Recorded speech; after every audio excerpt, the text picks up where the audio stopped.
Welcome to HFY Stories. Please subscribe to the channel. Your one click means the world to me. 41 ships. That was the entire defense of a homeworld, and 30 of them were sitting in places no sane commander would put a fleet tucked behind moons, scattered along empty vectors, half of them pointed the wrong way. Elder Vox counted them twice on the tactical display and still could not make the number look like a plan. "They're not in formation," he said. "They're not in anything." Beside him, Admiral James Reed didn't look up from the console. "They will be." 5 shapes had just dropped out of the dark past the system's edge, each one large enough to blot out a moon. Vox had seen holograms of them as a young counselor in briefings nobody believed. Seeing the real thing on a live feed was different. His 4 eyes did not blink for a long moment. "Hours, maybe less," he said, "and your fleet is scattered across half the system doing nothing." Reed finally turned to him. "It's not doing nothing, it's doing something they've never seen." To understand how a mining outpost administrator and a starship captain ended up deciding the fate of 300 worlds, you have to go back 7 months to a piece of alien scrap floating in the dark.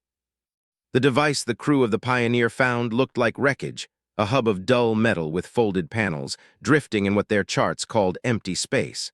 Dr. Anna Lane wanted to study it. Commander Mike Foster wanted to call it in first. Reed, young for his command and stubborn about it, wanted both, in the wrong order. "It's just a machine," he told them, and had it hauled into the cargo bay. It wasn't just a machine. The moment Lane's team touched its control surface, it woke up and began transmitting, and 6 hours later, a station full of strangers was waiting to receive them. Administrator Ben ran Trell 9 the way a man runs something he stopped being afraid of losing. 20 years on a rock at the edge of council space had taught him which rules were load-bearing and which were decoration. When his security chief reported an unknown ship inbound, Ben did not call the council. He called for a welcome party. "You've entered council space," he told Reed over an oval table, 3 alien faces watching one human one. "Officially, I should report this immediately." "And unofficially?" Reed asked. Ben smiled the smile of a man who'd been waiting years for something interesting to happen. "Unofficially, I think we could both learn something." They shook on an exchange neither of their governments had approved. Neither of them knew that a few sectors away, a much older man had already guessed what it would become. "A beacon was triggered in Sector 47, Vox told Grand Counselor Mira. "The humans didn't just wake it, they improved it." Mira, silver-skinned and unbothered, waved it off without looking up from her correspondence. "1 beacon, Elder. The Centennial Gathering is in 3 months. I don't have room in my calendar for a species that hasn't left its own solar system." She would have room soon, she just didn't know it yet. 6 months turned Trell 9 into something like an embassy. Human freighters became ordinary sights at frontier stations.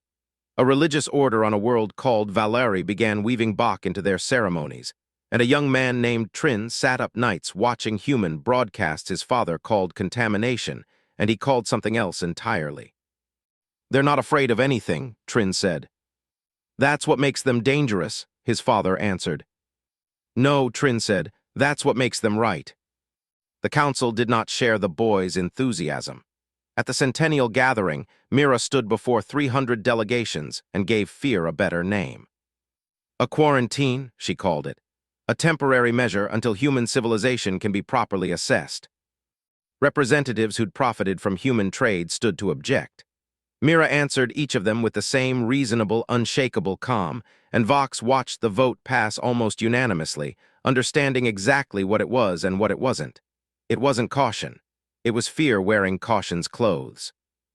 3 days later, 3 council cruisers took position at the edge of what maps now called Quarantine Zone Alpha, expecting 5 human ships and meeting 2.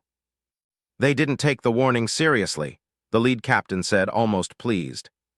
He stopped being pleased when the 2 ships split, flanked his formation in a maneuver his sensors couldn't classify, and scattered hundreds of small drones around his cruisers. Not weapons, relays, broadcasting on every open frequency, carrying human music and human history and human argument to 50 light-years of listening worlds. Reed's face filled the main screen. "You can destroy these and show everyone watching that the Council's more afraid of ideas than weapons," he said. "Or you can go home and suggest your leaders try talking instead." The cruisers went home. Not a single shot fired, and the message landed harder than any weapon would have. The thing about a hive mind is that it doesn't forget, and it doesn't get bored. Centuries after the elder civilizations drove it back into the dark, it came back hungrier and better rested than they were. A survey ship called the Curiosity found the first sign of it, a gravitational wrongness in the data, moving too fast toward the colonies. Their emergency transmission cut off mid-sentence. Nobody heard from the crew again. Vantes fell in a single day. 5 million people, no warning, no distress call. Proxys followed 3 days later, and this time a shuttle escaped carrying survivors who talked about ships that swallowed the sky and shadows that moved like they were thinking. Ben was among the dead at the Battle of Trell 9, 50 Council warships against 3 enemy vessels. Over in hours, 12 ships limping home. His last transmission carried every scrap of data he'd gathered on the enemy, sent to Earth before the station went dark. Mira called an emergency session into a chamber that had forgotten how to be orderly. Delegates shouted over each other. When she finally silenced them, what she had to offer wasn't a plan. It was an admission that there wasn't one. Vox stood into that silence. "There is one option left," he said. "We ask the humans." The laughter that answer got in half the room died the instant. A messenger reached Mira's side and whispered something that took the color out of her face. "A human fleet has engaged the enemy," she said, and had to stop and start again. "At the Carillion Nebula, without our knowledge, without our permission." And Vox asked. "They destroyed one of its ships," Mira said. "The first victory anyone has managed." Nobody laughed after that. Mira looked at the elder who'd been right for 7 months running and said the words like they cost her something they did. "Open a channel to Earth. Tell them the Council is asking for help." Which brings the story back to 41 ships scattered across a system, like they'd been dropped there by accident. "Every human ship commander has full authority to adapt," Reed told Vox, as the enemy vessels grew from smudges to shapes on the display. "We gave them an objective, not a script." "Freedom within structure," Vox said slowly. "Chaos with purpose." "That's the whole species," Reed said. And then the alarms started, because the enemy's largest vessel had found their command ship and turned toward it like it had been looking for exactly this fight. What the Council fleet, hidden behind the planet's largest moon, saw next was a formation that wasn't one. Human ships came out of the dark from every angle at once, no 2 of them fighting the same way. Some fired conventional weapons. Some rammed smaller enemy craft outright, trading a ship for a gap in the line. It looked like chaos because it was chaos, aimed with intent the enemy had never had to defend against.